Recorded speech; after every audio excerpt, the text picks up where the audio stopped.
Hey guys, Prangell Gaming here, and today I'm going to be giving you a Millwall analysis video. Now today's Millwall analysis video is Millwall versus Sheffield United.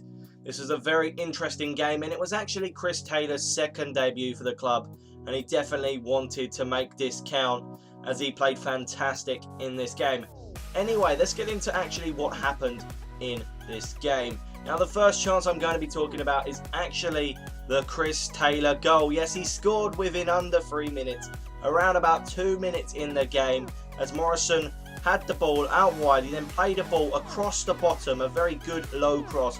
Jimmy Abdou managed to miss the ball like he usually does in attack, but also dragged the defender out, and that meant that there was a lot of open space for Chris Taylor to run into and side foot the ball into the back of the net. I've got to say, what a great way to return back to Millwall. He must have been so happy that he had managed to score, especially within about 2 minutes of the match. That's got to be very impressive. That's got to go down as actually one of the best debuts for a Millwall player. Now the next chance came for Lee Gregory as Thompson won the ball in the midfield with a fantastic tackle, and it managed to find its way to Taylor. You're going to hear his name a lot. He was involved in a lot of attacks, especially in the second half. He then looked up, dribbled up the pitch a little bit and played a perfect through ball for Lee Gregory to run onto. But Gregory unfortunately only got onto the ball with the slide, and unfortunately that slide shot just went wide of the target. It was such a great chance. These are the chances you need to go in the back of the net. Then another chance fell for Lee Gregory as Thompson and Abdou somehow between them managed to win the ball, and Abdou played the ball over the top for Gregory to run onto. Gregory did run onto it. He moved up the pitch with the ball a little bit more, but then by the time he had taken the shot, it was so unfortunate because he was too close to Long, and Long simply saved the shot. Now that was all that happened in the first half, but what actually happened in the second half?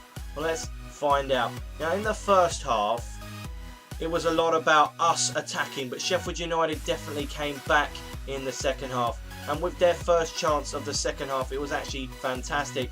As Flint picked the ball off the feet of Steve Morrison, he then found its way to Dunn, their attacking player, who crossed it in for Billy Sharp, a fantastic, prolific, goal-scoring player that has been brilliant, outstanding throughout most of his career.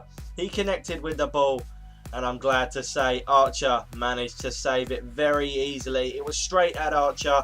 I was very worried by the time that Billy Sharp had actually got to headering that ball because he is known for scoring goals, and I was really concerned that if he hadn't have been so unlucky with the fact that it had come straight at him and he couldn't move the ball a little bit, then maybe that ball would have gone in the back of the net and we would have been singing from a different hymn sheet.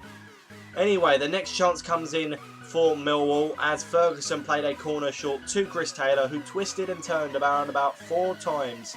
And then he managed to give the ball back to Ferguson, who put the ball into the area for Gregory to flick the header on. And unfortunately, Long tapped the ball over the bar. It was such a good chance. And again, Gregory failed to score. He was so unlucky in this game. He deserved to get a few goals. He had plenty of chances, but it just wasn't his day. Now, towards the end of the game, Sheffield United had a fantastic chance again as they came close to an equaliser as Basham crossed the ball in, and the ball was actually flicked on by Paul Coots, who actually forced a very good quick reaction save from Jordan Archer, and that was one of Sheffield United's best chances in that game. And it was definitely a threat. They definitely wanted to get back in this game, but we held our own against a side that I actually would have called title favourites at the beginning of the season, so I'm very happy that we managed to win this game.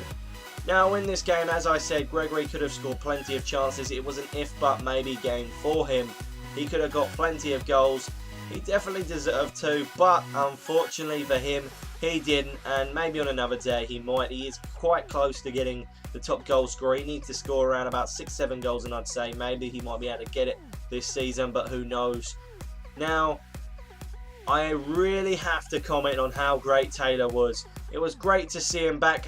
I actually had some doubts when we first signed him on loan. I was like, why have we got him? He's a bit too old. I know I shouldn't really say that, but I thought that maybe we wanted someone a little bit younger, maybe the age of Jed Wallace, if you understand what I mean there. And because I had them doubts, he truly silenced me when I actually went to see him play. I just couldn't. I was speechless. He played fantastic, and with a bit more training and a little bit more game time and experience with the Millwall team, he is going to be phenomenal. Hopefully he keeps up this form, as he was an outstanding member of the team. Now for the key players for Millwall, it's the first time ever I'm going to do this, so it might be a bit of history if you must, but I'm going to give it to a duo in Beavers and Webster. They absolutely defended everything. They were brilliant. They cleared balls off the line, they cleared balls away, they headed the ball away when they needed to.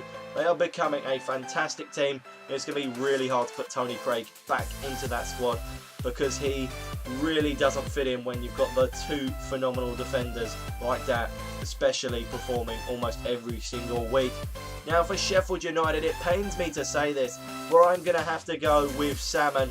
He had a great run where he almost scored, and if it weren't for our defence, he definitely would have gone on and put that ball in the back of the net, because it was a fantastic run.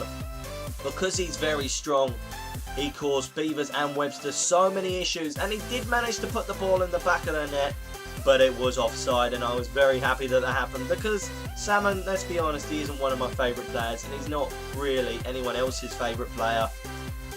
But if he had scored, that would have been part and parcel of the game. He definitely deserved to, because the way that he used his strength and physicality to win the ball, that's definitely what you want in a striker. And it's similar to what Gregory does, except from Salmon is a lot taller. Now, the next game is going to be away to Bradford on Saturday. It's going to be a very, very interesting game, as they are just outside of the playoffs, and this will be a must-win game. Hopefully we can win it, but who knows? This is Millwall we're talking about. We like to make things really hard for ourselves. So, like, comment, subscribe, and of course stay tuned for more Millwall analysis videos. Goodbye.